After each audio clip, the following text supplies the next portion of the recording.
Hello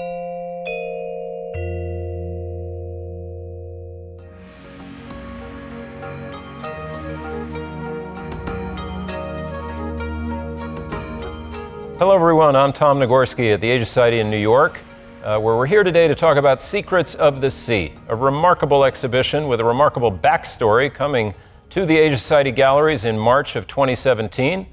It's the story of a shipwreck that happened in the 9th century, more than a millennium ago, in Southeast Asia, off an island called Balitung, an Indonesian island. But we pick up the story with what the shipwreck unearthed and what the archaeologists found, and that's only a 20-year-old story. Again, Boon Tan is with us. He's our Vice President for Global Arts and Culture. And Boon, it doesn't start with archaeology and archaeologists. This is a story that starts with some fishermen who were looking, as I understand it, for sea cucumbers. Yes. The site is actually about 3 kilometers off the Indonesian island of Belitung. So there were these fishermen of the local community, so they were actually diving for sea cucumbers, and it is a very shallow sort of seabed, and they found this shipwreck and notified very quickly the Indonesian authorities. They didn't know it was a shipwreck, right? And then they sold some of them, and they didn't really know what they had come upon, right? Yes, of course. I mean, they knew that it was something that had been deposited at the base of the seabed, But the sort of extent of the wreck, I think, very quickly became known once people, the authorities were alerted and people started sort of investigating the wreck. And the story is very curious because things happen very fast.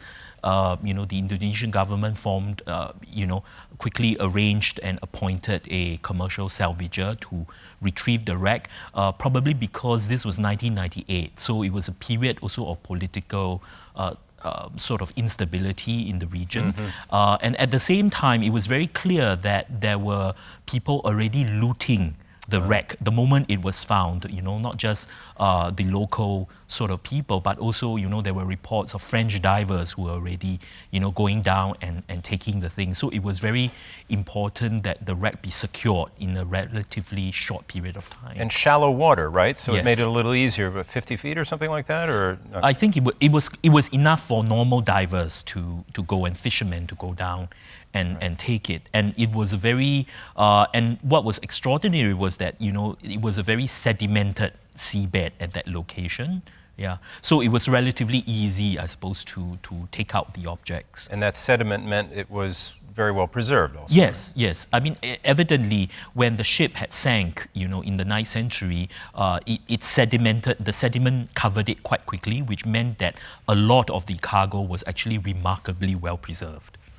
Now, we should probably say at the outset, nobody knows exactly the port of departure and the port of, but this was a vessel probably made somewhere in what we now call the Persian Gulf, sailing from somewhere, southern China, Southeast Asia, somewhere near where it, and headed for the Gulf or Arabia as it was known.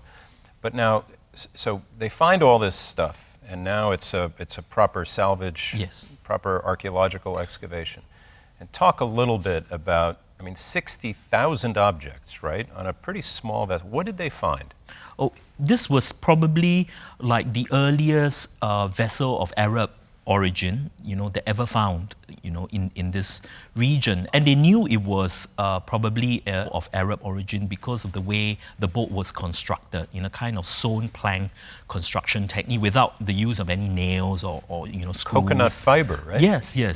And it was very interesting. And evidently, the ship was very small. It was only about 18 meters long. But the incredible thing was, incredible thing was there was 60,000 pieces of cargo on this ship, and it just drove home the fact of how large a scale, trade was through the maritime route compared to the land route. I mean, if you're thinking of this ship's cargo was about five tons, I think, and whereas a camel could carry 300 to 400 pounds, So in comparison, it's no wonder that you had 60,000 pieces of cargo, and you had incredible amounts of porcelain, you had gold, you had silver, you had mirrors, and you had incredibly a lot of tiny objects that probably belong to the crew of the ship. Things of West Asian origin, of Chinese, of Indian origin, of Southeast Asian origin.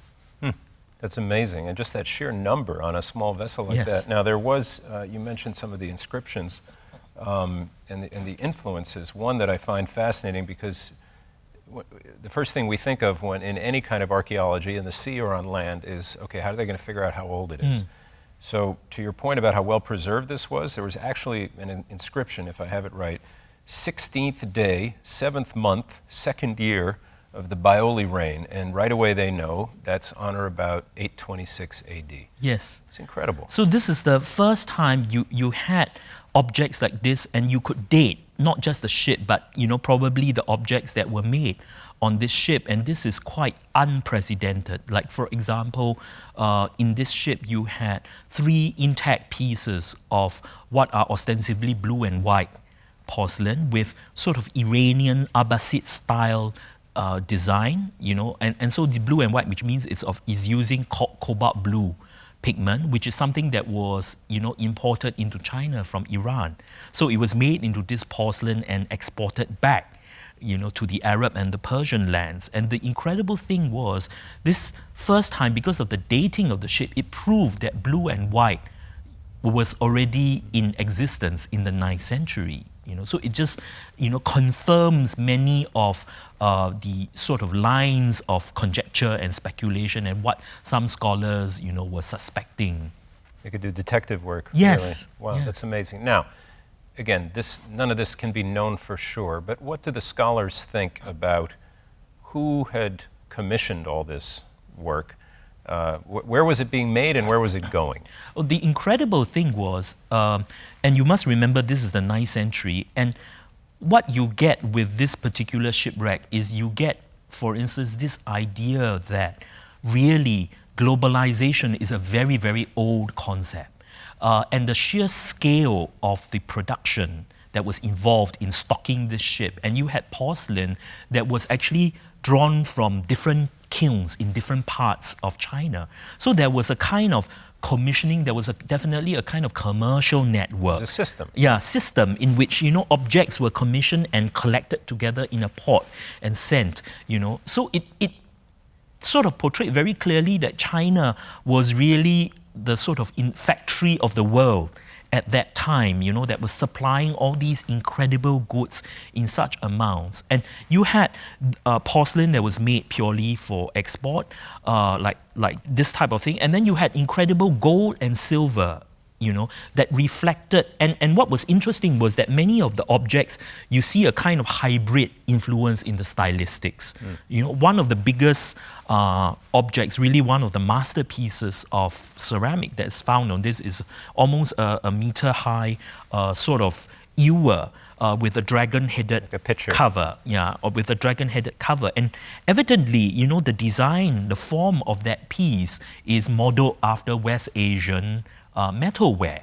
So you see already in the sort of form and the style and the choice of color, a kind of mixing, a kind of cosmopolitan hybridity between the taste and aesthetics of different cultures. And it really just speaks to the intensity of contact between the Abbasid Empire in West Asia and Tang China. And that's really just for geography's sake. Abbasid, that's Baghdad was the seat, and the Tang in Xi'an in China. Now, so what you're saying is basically somebody, we don't know who, maybe many people in the Arab world or the Persian world were ordering, kind of, or commissioning, as you said. And so the Chinese, more than 1,000 years ago, not only are, as you say, kind of a factory of this stuff, but it's like a made-to-order, we were saying before, almost like an Amazon.com of the 9th century, right? Yes, because you had wares, for instance, the largest type of ware that was found on this ship, of which there are about 10,000 pieces were found. Each of the designs, the sort of patterning was different, So if you think of a factory, it's not a kind of there was a model, but there was variation, and you're talking about 10,000 pieces of one type of porcelain, each with a different kind of decorative pattern on Wow. it. And of course, we'll never know this either, but somewhere there was a disappointed customer who never got the merchandise. Evidently, but it was a dangerous kind of journey if you can think about it. It's a small ship sailing a long kind of way, and when it went through Southeast Asia, it's very narrow, sort of strait at times. But this ship is incredible. It's put together without nails of any kind, and people analyzing the structure of the ship and the way it was put together, have also suggested that some of the techniques in which the ship was constructed seem also very similar to contemporary Omanese, to how Omanese sort of boats are put together as well. So I think it clearly sort of indicates, at that point in time in the 9th century, how, it sounds very trite, but how technologically advanced, people were even at that time. I mean, the sheer ambition of doing something like that, taking such a small ship on such a long journey, right? Sort of boggles the mind. Well, and about this whole notion of globalization alive and well at that time, I don't know if it's still the case, but when I was a schoolboy, we were taught that the first great explorers in this part of the world and the great traders came with the Portuguese and the Dutch.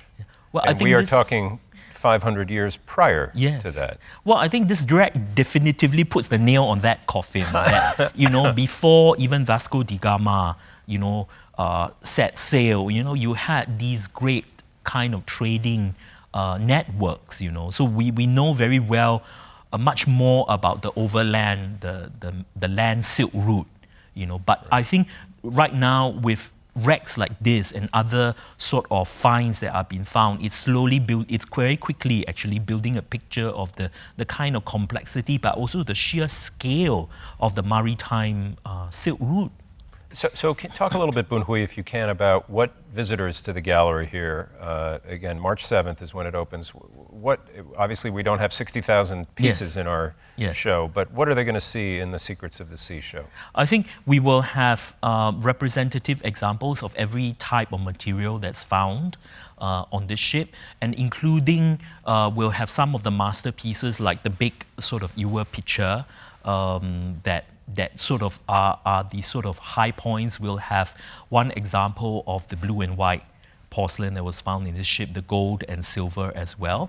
But I think what is interesting about this exhibition is, shipwrecks are difficult, archaeologically. They're very difficult and they require a lot of resources. And also, when people come to the exhibition, they will also be able to look at some of the sort of debates and controversies that have arisen around shipwrecks. What is the proper way, to excavate shipwrecks? How should we treat the material and so on? And the Belitung find, as similar to other shipwrecks, raises these issues, and in particular these issues because there is also some controversy because while the collection now has been kept intact and it's kept in a public collection that's freely available to scholars and members of the public. It was sold to a state institution as a major kind of a kind of complete intact collection. But I think there is still controversy over, and rightly so, over, for example, the fact that a commercial salvager, was appointed by the Indonesian government to take this wreck. So, but I think this is the counterpoint to that is the incredible amount of knowledge that this find, the educational value, has given the world. I mean, it's really, really incredible. And because of the dating of the objects on this find, it's sort of like a benchmark. It's sort of like a reference guide point for other sort of material from now on. I mean, part of the thing, for example, after the find of this wreck, by now, scholars have confirmed, for example, the existence of Arabic-speaking communities in the south coast of China at that time. So all sorts of stuff, and they've been able to trace, because you have intact porcelain, the different types of porcelain back to specific kilns all over China. Wow. Sounds great.